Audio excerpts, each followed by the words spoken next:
So today's story comes from the first apartment that I lived in.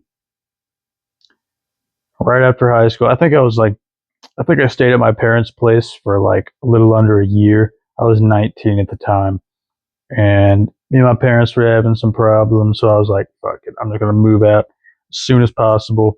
So I got this group of friends, and we all stayed at this duplex. It was a really nice duplex, and like really nice. I feel really bad for the landlord for the state that it was left in, and this was the one of the most dumb decisions of my life.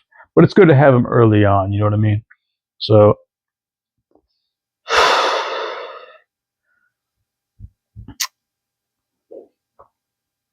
me and one other person, Ether, who I've talked about in a couple previous videos. I think it was just one previous video. A previous video I talked about my relationship with Ether and stuff that has happened. So he's there. It's just me and him on the lease. Everybody else says they're going to get on the lease, but they never do. One other dude named, I'm going to call him Jason,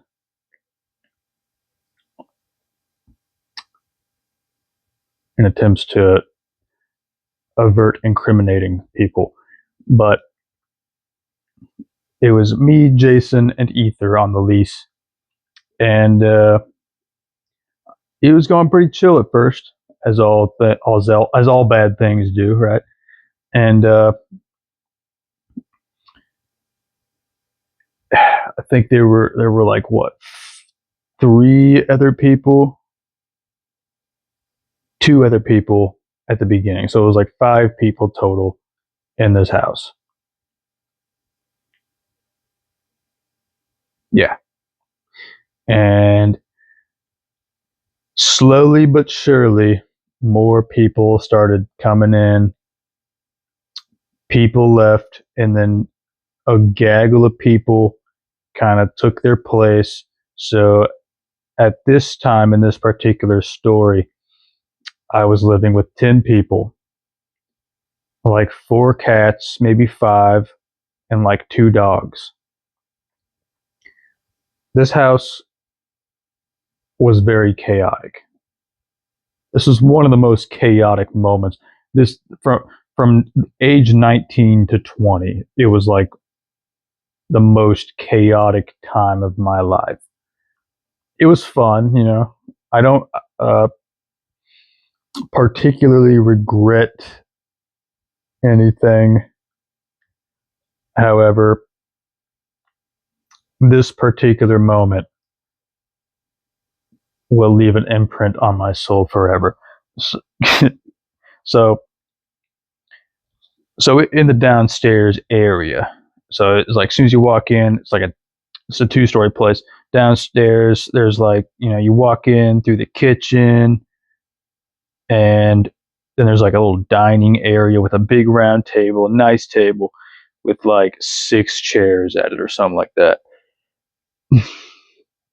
And I'd always have my hookah there. I had a hookah bong, and I'd just be cheaping the hookah pretty much every day for quite a while. And across the street, we had a drug dealer, and he wasn't the typical drug dealer. You know, I think if you think of the stereotype of drug dealers, this guy is just totally the opposite. And he actually passed away. So rest in peace, homie. It was actually pretty fucked up. He was pretty chill, dude. Anyway, he was very smart when it comes to like computers and stuff. He had this laptop with an alternate IP address so he could get drugs shipped from around the world. He had his IP address to like some place in India, and he was our Molly dealer. I was really big into Molly, so were all of us, but it was predominantly me. I kind of got everybody like really into Molly. I feel kind of bad about it, but so this was good Molly too. Like this was like pure Molly, and I remember we're all fucked up on Molly. I don't know how it all started, but we were all fucked up on Molly, and we were having like a little hookah sesh. And Larry, who I've talked about in a previous video, he he was a really big drinker at the time, and he, me and him took a bunch of Molly, and he started drinking. Like he started drinking a lot, and I was feeling a little rambunctious on this particular day, and I was like,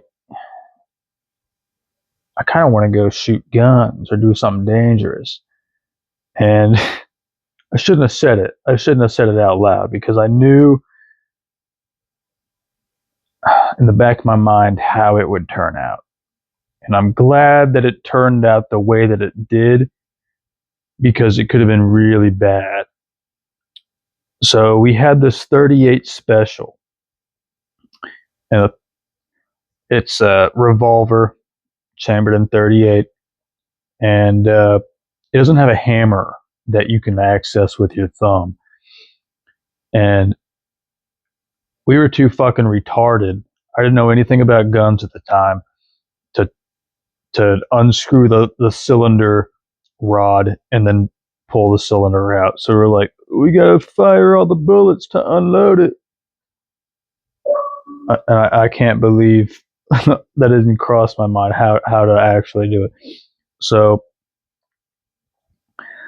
and I knew this. I knew we had the gun and stuff, and we all kind of had it in the back of our minds. We felt uncomfortable having a loaded gun in the house while there's a bunch of people on drugs, and everybody knows where it is. You know, it just wasn't a good decision. None of us were even old enough to own a pistol, so it was just not a good situation. So we were like, yeah, we could just go fire off these bullets and, come back home and have a good time. That's kind of what was going on in my mind. And then he tries to hit his brother up, and his brother has an SKS, and an SKS is kind of like a caveman AK-47. So he doesn't pick up. So we drive to Larry's house, and Larry is driving, and his mother, rightfully, is very upset with us because she knows that he's been drinking and that he's really fucked up. And I watched him lie to his mother and say, I've only had like 2 or 3 beers, which is still, that's going to piss her. Even if you drink 1 beer, that's probably going to piss your mom off if you're driving and you're like only 19. So Larry goes in his house once we pull up, and his mom comes out. And I'm fucked up, so I can't discern whether or not, somebody is angry because I'm having a great time. I couldn't possibly imagine being angry or upset in any way. So she comes out. I'm like, oh, she's pretty cool. She's just gonna chat it up with us.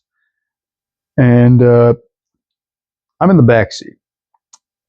Front window's down. I think all the windows are down. But she gets up to the front seat, puts her arms in there, and she's like, so you let my son drive while he's fucked up? And as soon as she said that, I'm like, is she joking? Or is she like, she's going to laugh it off? She's like, whose car is this? I'm like, shit. Everyone's quiet. And I'm like, the more silence that happens, the more she's going to get mad. So I was like, it's my car. I think I said it with a smile on my face because I was really fucked up. And that did not help the situation.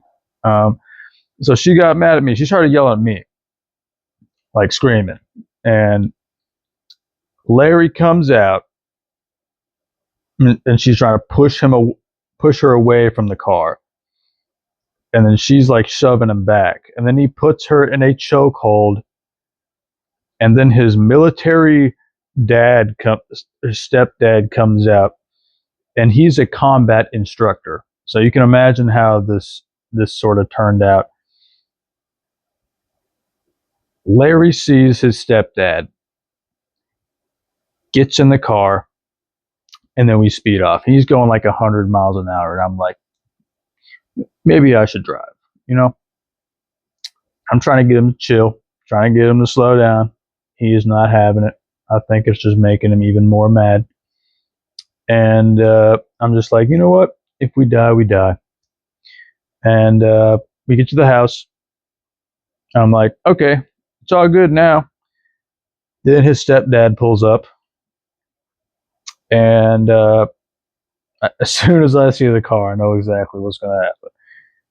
This fucking car pulls up like 45 miles an hour through the gravel parking lot, and I'm like, oh fuck. And did I disclose homeboy's name? Drug dealer across the street name. We're going to call him Jacob. Um, Although I don't think that there's any uh, risk of incriminating him since he has passed away. But I'm just going to call him Jacob out of respect. Anyway,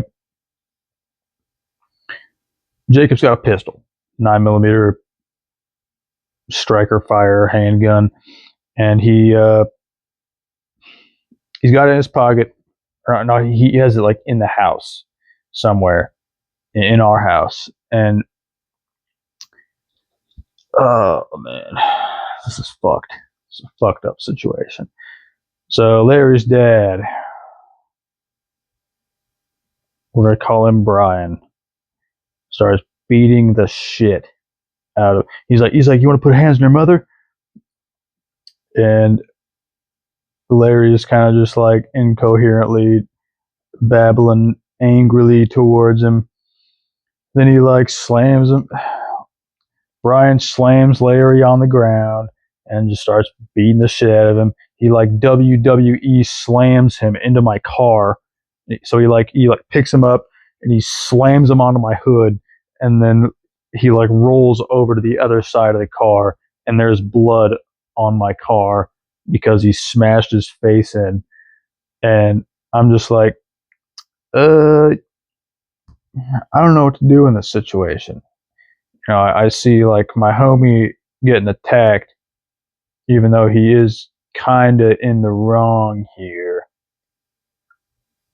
I'd say pretty in the wrong. But I'm like, maybe I should choke this dude out.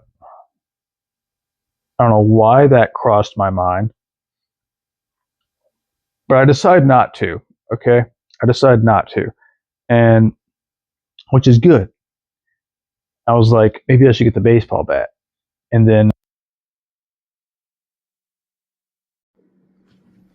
my fucking mic died. Can you believe it? So I'm just going to continue this video without the mic. I hope you can hear me. So I'm thinking about grabbing the baseball bat, okay? And I don't, which is also good. And, you know, I'm like behind Brian, and I'm trying to get him off of Larry. So I'm just kind of standing behind him, and I'm like, dude, just get off him and get off my property. He's like, you don't own this property, you rent it. I was like, fair enough. That's fair. And Jacob is, I don't remember. He was like, should I get my gun? he didn't say gun. He was like, he said something like, "Should I get the blicky or the glizzy or something?" But he said it like serious, and I was like, I can't take you serious. He was a little fruity, I might add. Uh, anyway, so he's like, "Should I get the glizzy?" I'm like, "No, the gun's in the house, by our house," and I'm like, "No, that's just gonna make everything worse." And so I'm like behind Brian again, and he's got his fucking knee on Larry's chest, and he can't breathe. He's got blood coming out of his fucking face and shit, blood coming out of his eye, and he's got his knee on his chest, suffocating him, and he's got his arm up in the air like he's about to swing around for an arm bar, and I'm like, that's fair, if he puts him in an arm bar, whatever, but it's like he's suffocating him, so I'm like, for some reason trying to like help my homie out. So basically, he gets off of him. I get close enough to him to where Brian gets off of him, and he kind of starts walking towards me, and I'm like backing up, trying to keep his distance from Larry, and Larry's like, "Call the cops, call the police," and I'm just like, I don't really want the police here, you know what I mean? So he calls the police, or somebody calls the police, and then Brian gets the phone, and he's like, "Yep, I'm being attacked here, blah blah blah. Here's the address," and I'm like, "This is fucked up. He for real just hijacked the situation like that. So calm too. Like he's been punched in the face. Brian's got this little mark right here, and like so Brian hangs up the phone, throws the phone, and he starts going back after Larry. And Larry's like throwing these crazy haymakers at him, and a couple of them hit him in the face, and Brian doesn't even blink, and he's just like, "Come on, dude, you can hit harder than that." And I'm just sitting here like, like I don't know what to do. And then the fucking cops show up. No, fucking Larry's like, "Jacob, give me the gun. Go get the gun and give it to me." And I'm like, "Oh fuck." I'm like, "Don't get the gun." And then Brian's like, "Oh, you got a gun? You think that's gonna scare me?" And I'm just like, "Dude, this is such a fuck. This is way worse than I possibly could have foreseen this." And cops show up, and like I'm on the front porch now. There's like two or three cop cars. I think one's a sheriff, and they're all talking to us. Larry's mom's yelling at me, and I'm like talking shit to her, and I'm like saying all this fucked up shit that I shouldn't have said, just because like I was mad because she was yelling at me, and I'd already been kind of ticked off about the whole situation, about it not going my way, and so shouldn't have been talking shit. I should have just took it like a bitch, and so I don't remember exactly what happens. Cops talk to Larry. Everything's like, so Larry's mom starts saying shit like, "Oh, you guys are harboring a fugitive," which we were. We were harboring a fugitive. This dude, this dude, we're gonna call him Cletus. Cletus's girlfriend at the time, whose name is going to be Brianna, is wanted. I knew this, but I was going to pretend like I didn't if I was questioned. So the cops don't investigate it at all. But around this time is whenever Cletus is upstairs with his girlfriend, and Cletus is not having the situation. So he takes like half a Xanax to to to chill. That was the intention, was to chill. but as a matter of fact, that did the exact opposite, and I'll get into that in a minute. So, situation kind of, transpires, and now we're like inside, and we're like, Larry's like understandably upset. So we're like, let's just go to the park. Up the street was this park called Cave Hollow, and everybody went there to do drugs. All the crackheads went there to smoke crack, do demonic rituals, or maybe hide a body. And so we were like, let's go chill there. So we bring the hookah with us, and I think no, I think this was a different time. So we get up to the four-way that like kind of connects the outskirts of town to the park. And then Brianna calls us. He's like, Cletus is hitting me, blah, blah, blah. He's going crazy. And he left to go attack Larry's parents. And I'm like, fuck. So we fucking turn around, come all the way back to the house. We get up there, and Larry or Brianna is like all upset and shit, and Cletus is nowhere to be found. So she's telling us like how Cletus dipped to go kill Larry's parents, and like she hit him or he hit her and stuff. And so we're like, fuck. So we take the minivan and we go try to find him. And we get to Larry's house, and this was like, or this is Larry's parents' house, and this was like divine intervention.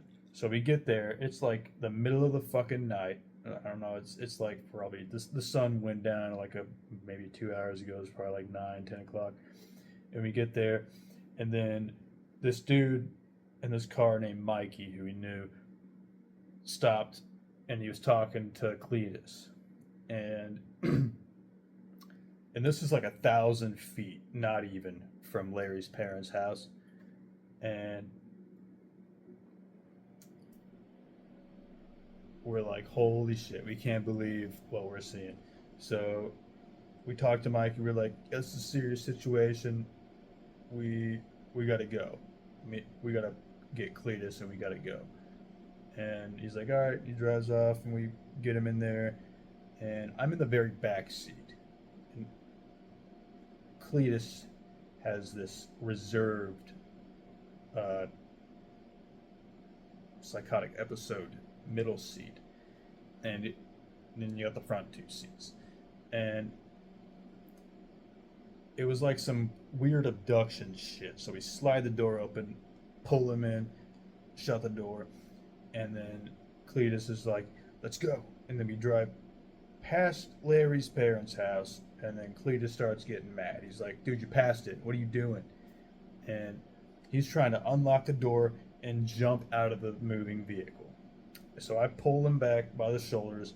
He's throwing these fucking elbows at me and shit. So I put him in a fucking chokehold. And I'm like, he's in the seat in front of me, and I'm just like, pull him back. And I'm not trying to choke him out. I'm just like trying to let him know, like, I'm in control here. So he's continuously putting up a fight, and I'm like, I'm gonna keep choking you harder the more you fight. And then eventually I'm choking him kind of hard, and he's like, all right, stop. And he starts tapping out. I'm like, are you good now? And this would start a series of events that just saying the situation happened, me choking him out, him tapping out, him being chill, and the cycle just repeats pretty much throughout the entire night and into the next morning. So we finally get to the fucking, everyone's screaming at each other. We're fighting the entire drive all the way up to our house. And we get to the gravel parking lot, open the door, when we let the dog out, Cletus, the dog, and he just fucking starts beelining it for Larry's parents' house again. And I don't think I need to disclose what's going to happen once he shows up to Larry's parents' house. Stepdad being a combat instructor in the military who has already had enough of a bunch of little twerps. He is going to shoot Cletus in the face or kill him, beat him to death. He's dying. He's going to die if he gets there. So we had to like corral around him while he's fucking taking off. You know, he's not even running. He's just like power walking with his fists and shit and all angry.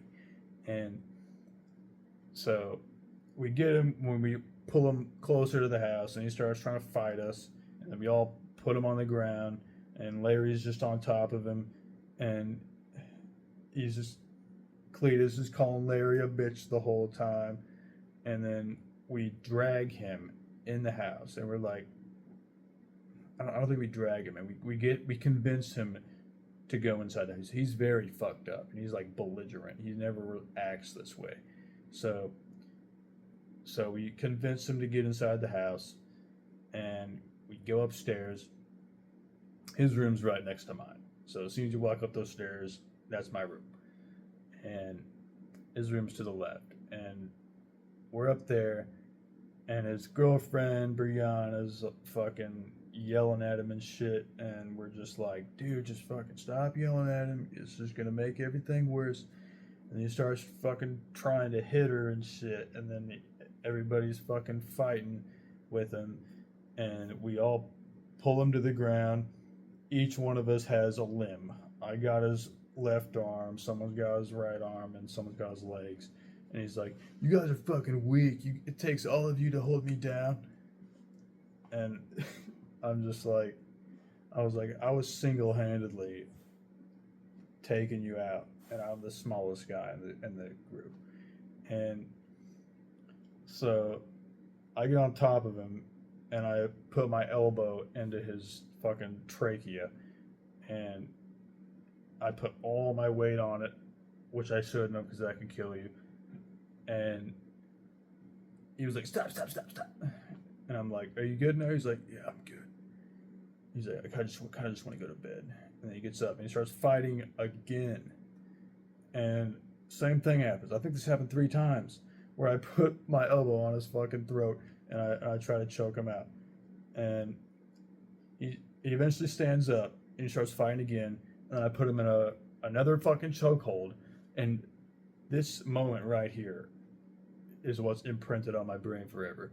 I'm choking this fucking dude out, and his girlfriend is slapping the shit out of him and punching him in the face. And I'm just like, fucking, you know, this is like such a kind of an awkward situation, you know? I was expecting it to freeze frame and like the Full House theme song start playing. And you're just like, this is how I got into this situation. No, but so eventually he calms down because there's like a lack of oxygen in his brain and he needs to go sweepy mode. And he goes into his room and we go to sleep. Everyone goes to bed. And at 8 in the fucking morning, I wake up to screaming downstairs. And I go down there, and he's in his fucking underwear with a frying pan in his hand, and he's got all these people circling around him, yelling at him, and I'm just like, what the fuck? Because we got neighbors, right? Duplex neighbors, and I'm like, I'm feeling like they're gonna call the cops. I'm like, do you want the cops called again? And then Cletus is like, he's like, what, are you gonna call the cops? He's like, I'll fuck you up if you call the cops. I'm like, no, you won't. But I was like, I'm not going to call the cops, but the neighbors are going to call the cops. And he's like, I'll fuck them up too. And I'm like, oh, fucking hell. Because Xanax lasts 24 hours. So he was still fucked up on with the same mindset the next day. So he's in the kitchen at this point, and I just walk behind him. And he's like looking at somebody else, yelling at them. And I'm like, good opportunity. So I like slowly walk behind him, I put him in a fucking another chokehold, and I think twice I choke him out. He goes limp, drops the frying pan, says he's good. Chill for us a couple seconds, gets back up, forgets it all happened, grabs the frying pan, and then it's the next cycle. And then he eventually catches on that, oh, a pattern is happening here. Maybe I should do something different. So he starts beelining it for the fucking door, and he's like trying to open the door, and everyone's like holding the door shut, and he's trying to punch people, and eventually someone's just like, just let him go. He's gonna do this all fucking day, and everyone's like, all right, whatever. And then they just let him go, and then this dude Caleb is like, he's like, so this is all just for nothing.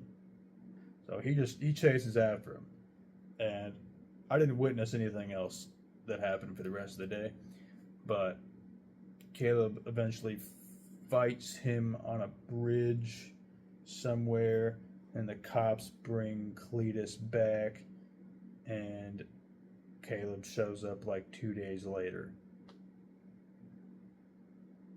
And then apparently everything's all hunky dory.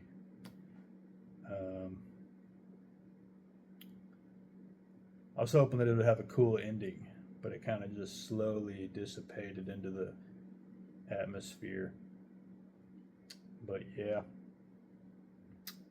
I'm glad I stopped doing drugs. I'm glad that it happened the way that it did, and then we didn't, go out with belligerent Larry firing guns and shit, because someone's gonna say something that pisses him off, and someone's gonna get shot. So I guess it happened the good way, even though I'm the one who brought up the entire idea to go do this. So, yep. One of the major reasons why I don't do drugs anymore. But that'll have to do it for this story. So, that'll do her.